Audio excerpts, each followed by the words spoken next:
Hi, and welcome. You're listening to the X-22 Report. My name is Dave, and this is episode 688, and today's date is June 8th, 2015, and the title of this episode is U.S. Preparing for War in Ukraine and Syria, which might lead to World War III. Let's get right into the economic collapse news. Now, we're going to head right out to Greece here because we can see the situation there is developing. We see that things aren't going in the way that the IMF, the ECB want them to go. And we can see from what is happening, there is something being done in the back rooms of the governmental buildings of Greece with Russia and the BRIC systems. We see that the ECB has offered an extension in bailout talks, which could keep Greece fully financed until March of 2016, because as we know, it's only going to keep them financed to the end of June at this point. Well, Greece said, no, we're not going to accept this proposal. It's shot down. It's unacceptable. We will not do it.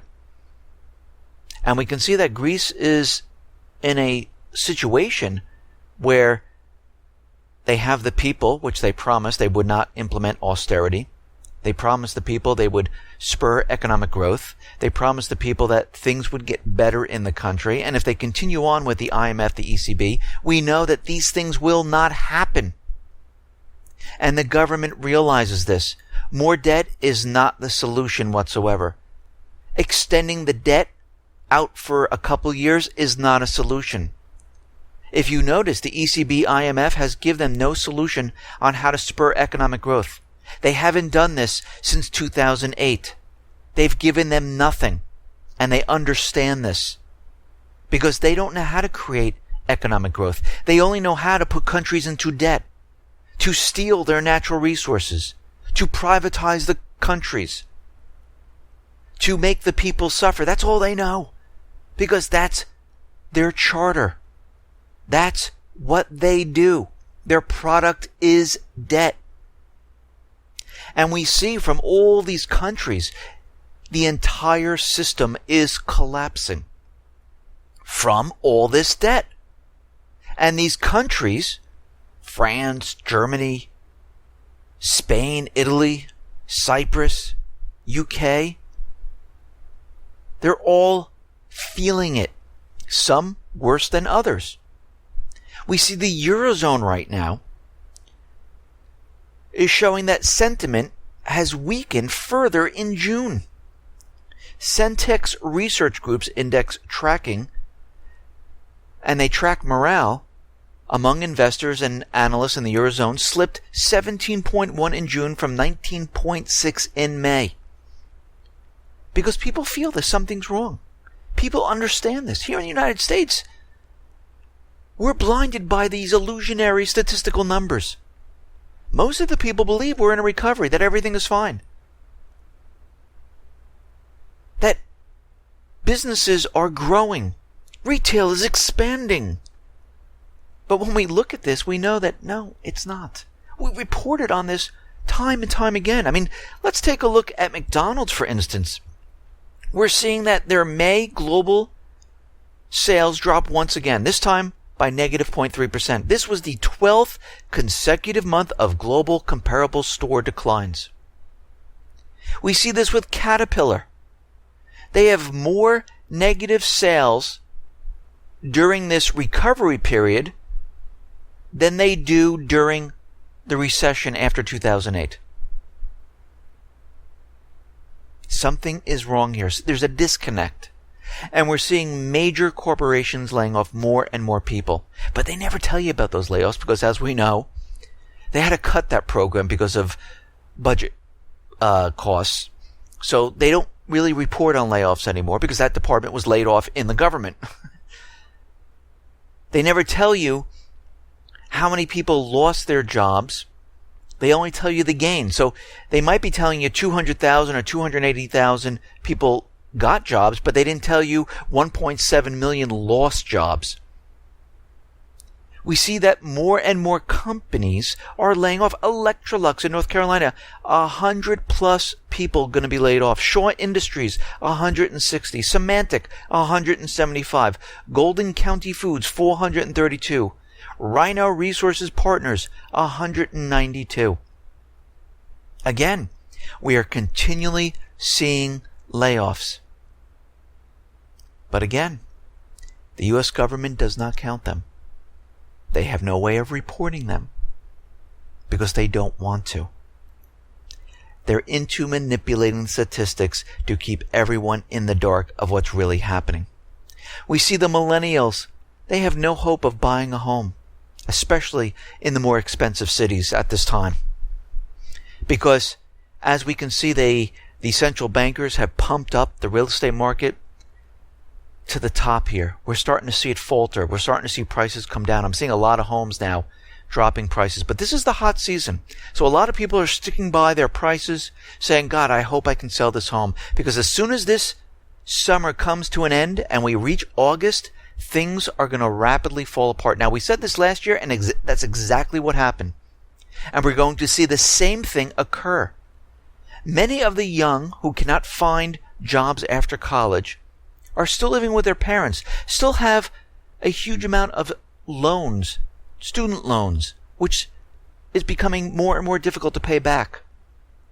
They can't find the full-time, good-paying jobs. And those who do have jobs, who were lucky to find those jobs, they're finding it very difficult to save up any money to purchase a house at this time. It's very difficult. And a lot of the cities where the youth are saying that they can't even look in are like Boston, New York, Washington, Miami, San Diego, Los Angeles, Seattle, San Francisco. And it's getting very difficult for all of these people. A lot of these places, the houses have been inflated to such a point where people couldn't even fathom purchasing these homes. And again, all the central bank did was inflate the bubbles. This is a bubble economy. This is a central bank economy. This is not an economy which is created on supply and demand. And this is why we're seeing things so out of sort. Actually, when we look at the housing market, we're seeing home down payment hit a 3-year low. The first quarter of 2015 U.S. home purchases down payment report shows the average down payment for single-family homes, condos, townhouses purchased in the first quarter was 14.8% of the purchase price, down from 15.2% in the previous quarter and down from 15.5% a year ago. The report also shows that the average down payment for FHA purchase loans originated in the first quarter was 2.9% of the purchase price. People are having a very rough time coming up with that down payment.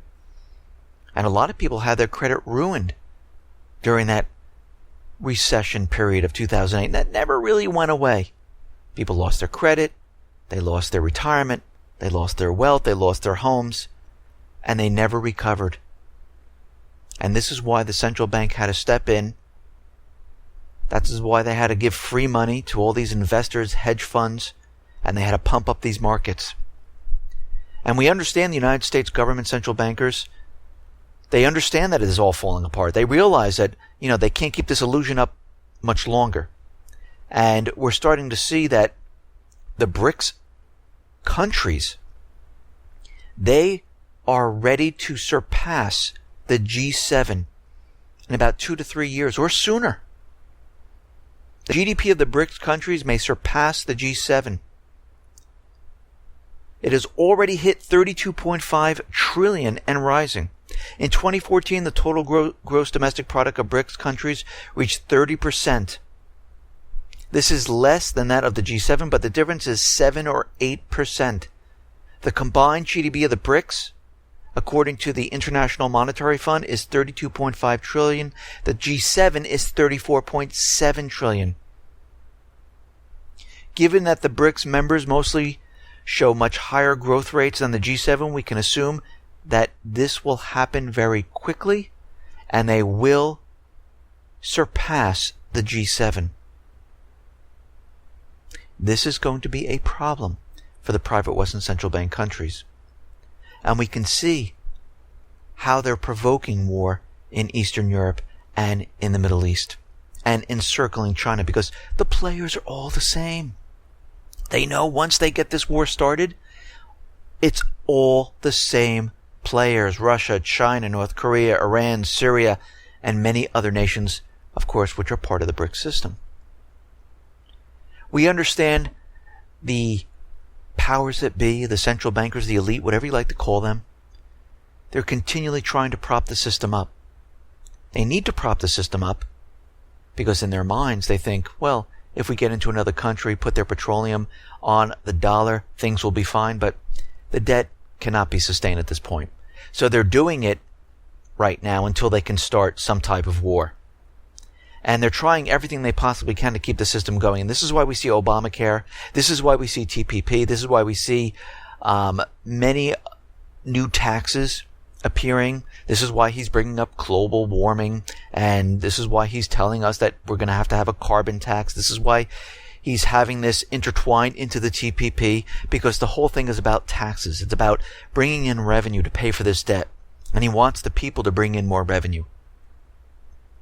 And it's getting harder and harder to do this. We see with Obamacare, they thought this was going to help, but it didn't. A lot of the people saying, you know something, I can't afford these premiums. They're just too high. And I don't get the benefits out of it. Because if I take the premium, I still have to pay for the deductible. So what am I really getting out of my thousands of dollars? Nothing.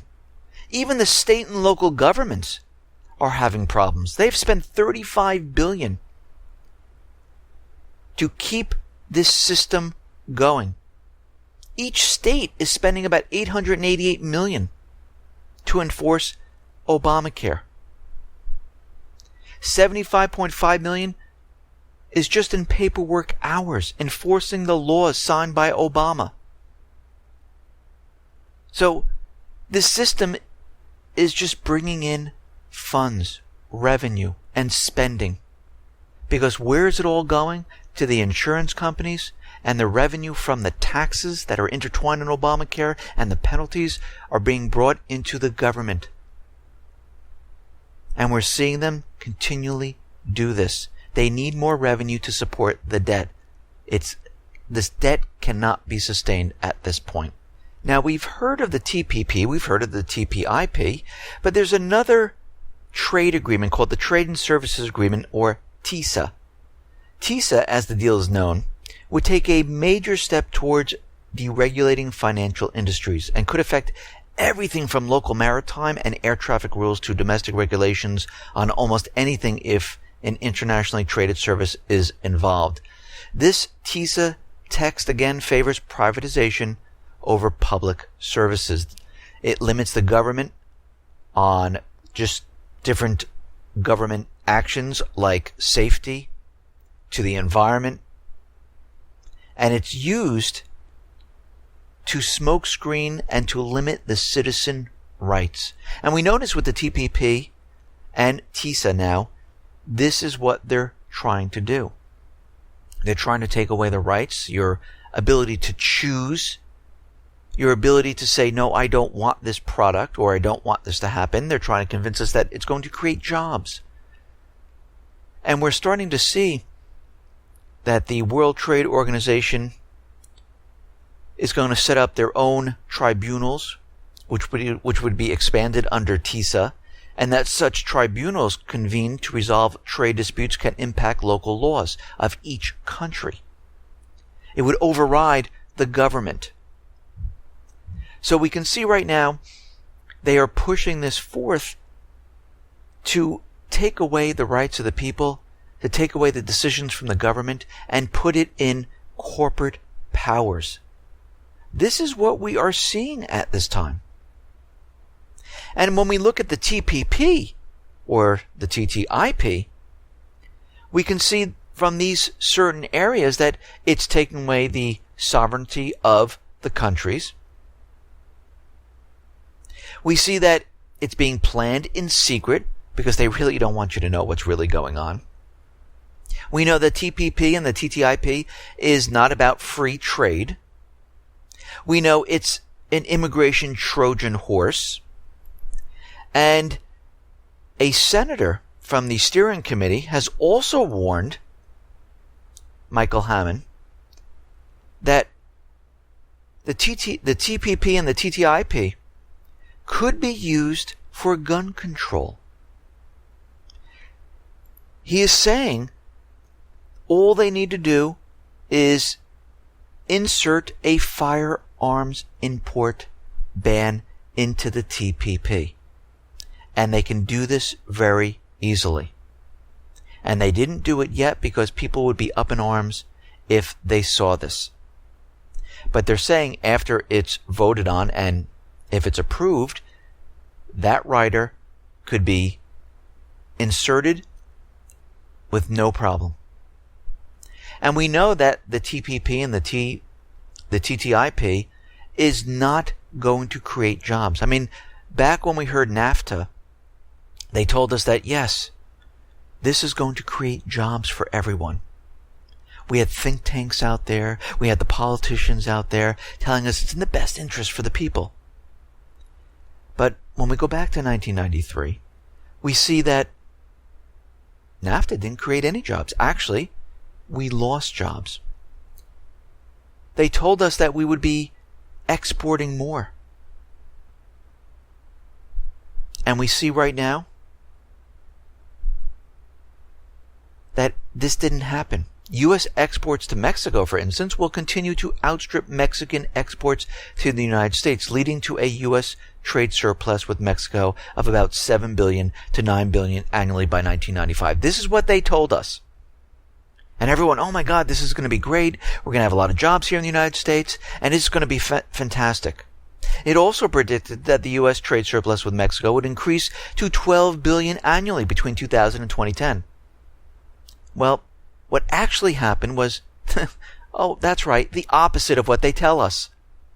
By 2000, that annual deficit had soared to $24.5 billion, and by 2007, it hit $74.7 billion.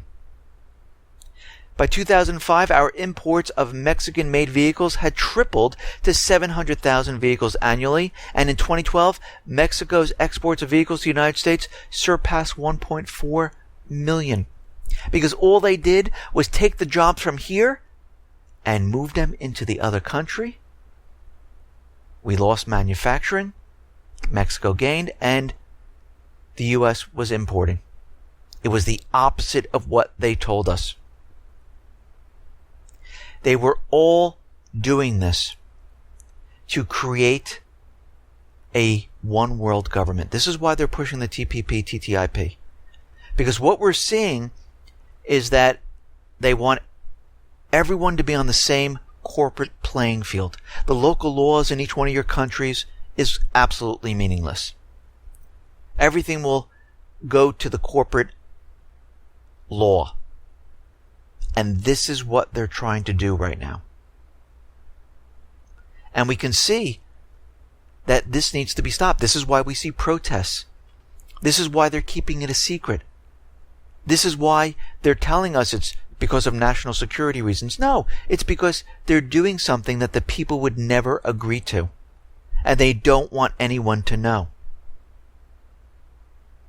And we understand these people, these central bankers, the elites, they're always trying to keep tabs on what the people are doing. This is why we saw the NSA spying, which is continually ongoing, never stopped. This is why we see the CIA, DHS, FBI continually spying on the American people. And if you're on Facebook or Twitter, or you're on the internet and you have a blog, guess what? Well, the government wants to know if you're talking about the government. So all of these different platforms are going to be monitored for references to the government. They announced yesterday that government had awarded a contract to 5 companies who will monitor what people tweet, post to Facebook, or blog about the government. Officials and ministers will provide a list of keywords and topics to the companies so that they know what to monitor. They're looking for something very specific. They want to know who these people are. They've been doing it for quite a while. Now they're just breaking it down. They're coming out saying, yes, we're going full force into this. Because as we know, as this system continually falls apart, they need to find out who is a threat to their authority. And this is why we see all of this occurring right now. We understand out in Ukraine, war is coming. We understand Ukraine, the United States, they've been preparing for this. Yes, they talk a lot of peace. They tell us that, we want Russia to stick to the Minsk II agreement while we prepare the soldiers, because they're getting ready to get what they paid for. They paid for Ukraine. They didn't get it. Goal is always the same. This is why Ukraine came out with so many different laws about not paying off those people that hold their paying off the creditors, like Russia. And we can see right now Russia is one of the only creditors with a $3 billion loan. And that comes up the end of 2015. This is why they're passing laws to say, you know something? You weren't honest about this. We don't have to pay you back. We see Poroshenko mentioned martial law, created a bill about martial law, and now it is signed into law. And he's pushing the notion that eventually there's going to be martial law. If he wasn't going to do this, he would not sign this into law. We see Ukraine is severing military transit agreement with Russia. So they're not going to pay them back. They're severing military transit agreement with Russia. They signed a law that will declare martial law anywhere in the country in an hour's notice, according to Poroshenko. This is all getting prepared for a major offensive. Ukraine has begun efforts to achieve NATO standards. Ukraine has launched an intense effort in the defense and security sphere to meet the standards of the North Atlantic Treaty Organization. All of this was because they wanted Ukraine to join the EU and NATO. It was in a strategic location, right on the Black Sea, borders up against Russia. This is what they wanted. They didn't expect Crimea to be voted away. They didn't expect southeastern people to fight against the puppet regime. And again, these people are not perfect. They do have problems. They keep their goals. They change their plans. We understand at this point in time that the United States, NATO, they have been preparing for war, World War III. They've been positioning military assets in Eastern Europe, in the Pacific, and we can see the Baltic states. They want more military assets. They want more soldiers. The United States is giving them more aid. We see a lot of things are changing at this time. We even see Foreign Secretary Philip Hammond says that there are worrying signs about the increased activity of Russian forces, and the UK will consider the pros and cons of taking US intermediate range weapons. The UK could cite American new nuclear missiles on British soil, citing that we need these because of the tensions with Russia. And we see at this point, I wouldn't be surprised if these intermediate missiles actually end up in England, just like we're seeing the missile shield in Eastern Europe. They're prepping, they're preparing. We see that Russia right now, and we mentioned this many, many reports ago, that they were doing a barter with Iran where they were going to give them grain for oil. And we see that they've started delivering grain to Iran. This completely bypasses the United States and the sanctions. And we can see their first 100,000 tons could be part of the oil for goods barter deal between Moscow and Tehran. 6 Iranian food companies have been given access to Russian markets in May. 2 poultry and a meat producer were allowed to start deliveries after providing safety guarantees. Again, Russia making deals. Iran would love to make deals with different countries, and right now they have to use bartering to do so because of the sanctions that the United States and other countries placed on Iran for this non-existent nuclear weapon. We see Obama out in the G7 meeting, and they were discussing Russia and Ukraine. And of course, Obama is out there saying that there could be more sanctions on Russia. He's saying that we need to keep pushing Russia to abide by the Minsk agreement. What's very interesting about this is Russia came out with the Minsk and the Minsk II. The first one, Kiev just went off and started another offensive, and they just disregarded the Minsk agreement. The Minsk II agreement, we see Kiev is doing the exact same thing. The United States was never part of it, but it's very easy for the United States to say to Russia, you have to abide by this, because it's one-sided. Russia, you have to abide by it no matter what Kiev does. Think about this for a second. So if Kiev continually shells, the OSCE is reporting that they're violating the Minsk II each time. The United States doesn't care. Actually, Marie Harf was questioned about it, and she tap danced around the answer because they don't have an explanation. Why would the southeastern people and Russia at this point in time want to start a war? During the last offensive, they were almost into Mariupol. They could have pushed into Kiev. Kiev, the forces were completely a disaster. They were losing.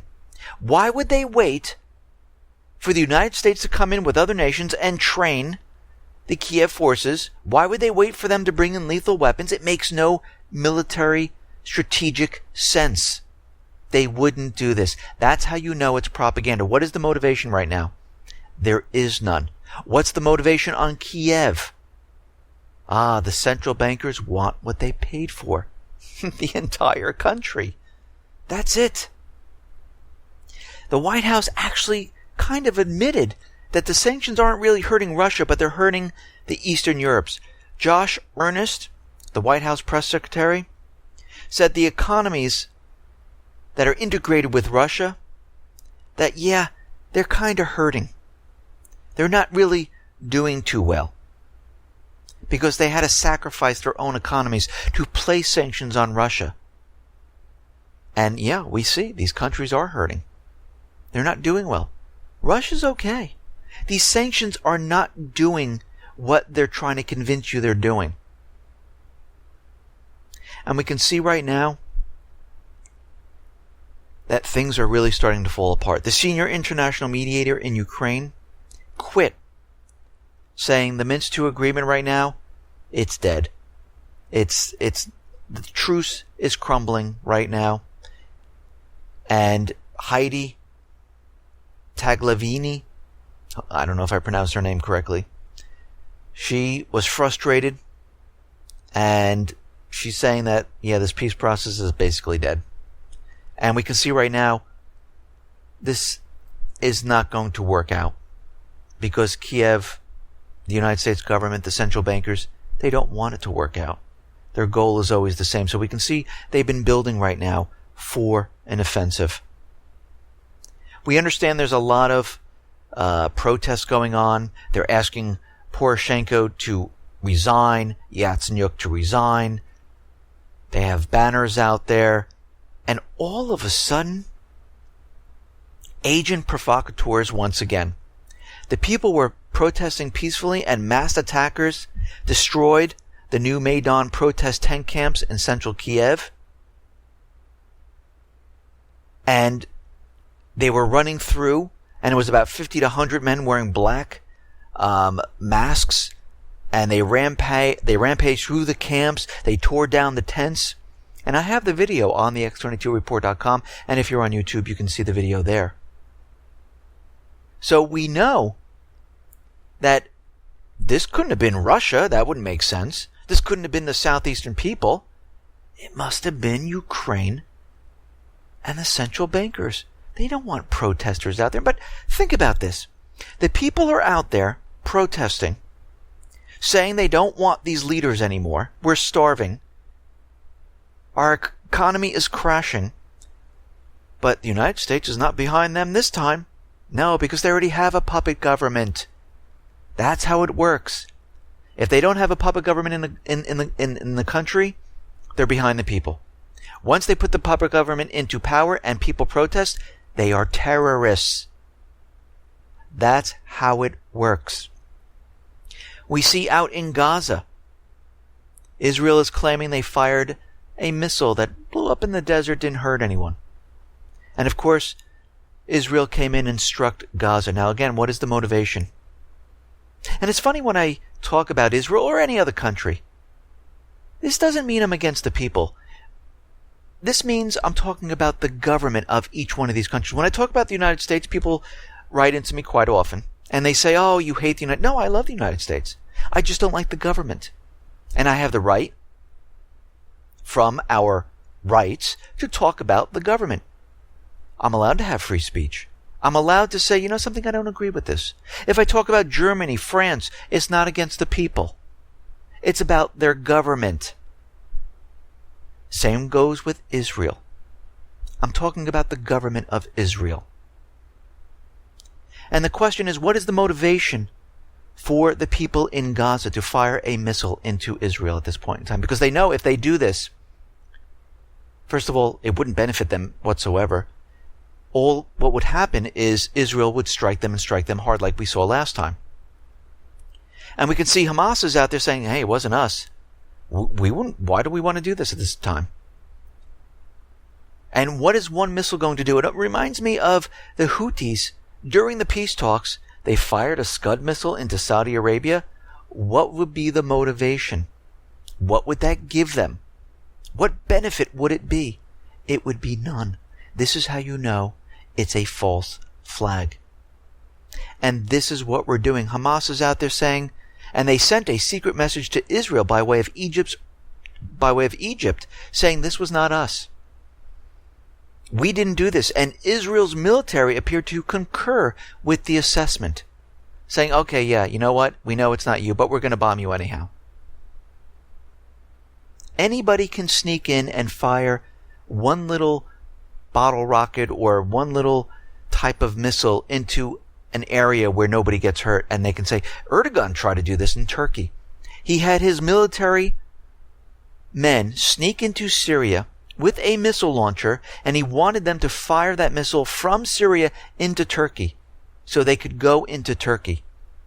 But of course, he was caught, and it was all over YouTube and Twitter, and he tried to ban all the social media, but it still got out. And a lot of countries do this to start a war. The U.S. does it.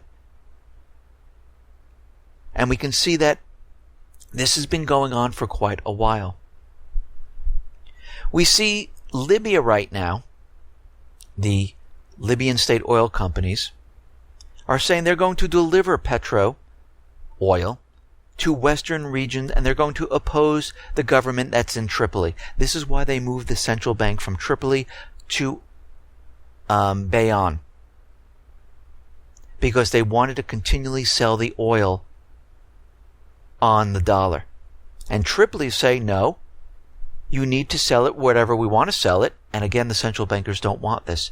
This is why they moved the central bank, to protect it, to keep the flow of oil going, to keep it on the dollar. So we can see right now they're concerned about the central bank and the oil and not the people of the country. And we know this. It's quite obvious from all the other countries. We see Obama is saying they have no strategy whatsoever for the Islamic State. And of course, they can't tell you what the real strategy is. That's to get Assad. And he's saying that he's waiting to hear from the Pentagon. He's waiting to hear the authorization for war is passed. Then we will have a strategy. And he'll share it with the American people. Well, we can see right now, and we know what the strategy is. To use the Islamic State as the proxy army, have the U.S. come in with the coalition forces, that is the Air Force, for the Islamic State. And their mission is to get into Damascus and try to get Assad and take over the country. And this is the real mission. We see Obama out there telling us there's going to be more cyber attacks, because we have a problem with cybersecurity. We need CISA passed right now, or we're going to see a lot more of this to convince you that we need to pass this law. We see the Syrian Electronic Army, which is most likely the NSA, CIA. they've cyber attacked army.mil. And they're trying to convince us that, yes, it's Syria. This is all propaganda to go into Syria and get Assad. It's the buildup. This is what we're seeing right now. And what's very interesting, a report came out, is that U.S. increased chemical arms sales to many repressive regimes during the Arab Spring and all these different time periods. And we can see it was under Hillary Clinton, the U.S. State Department, who approved 66 million worth or so-called Category 14 exports defined as toxicological agents, including chemical agents, biological agents, and other equipment, to 9 Middle Eastern and African governments. So they were so concerned about Syria having chemical weapons that the U.S. decided to, give these chemical weapons to all these countries where they knew they were going to use them to have some type of Arab Spring. They also sent a large part of small arms to these countries. So the United States government central bankers talk out of two sides of their mouth. One for the people, chemical weapons are bad. Any country that has chemical weapons is bad. Unless we have a puppet government in that country, then we ignore it.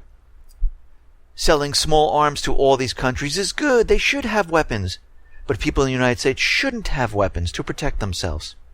So they're always on both sides, but you never hear that side where they're selling chemical weapons, biological weapons, weapons to other countries to overthrow those governments. But guess what?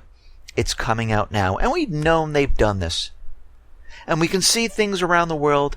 They are building. They are getting ready to push these wars forward. And it could lead to World War III, because we know that Russia and China are waiting on the other side.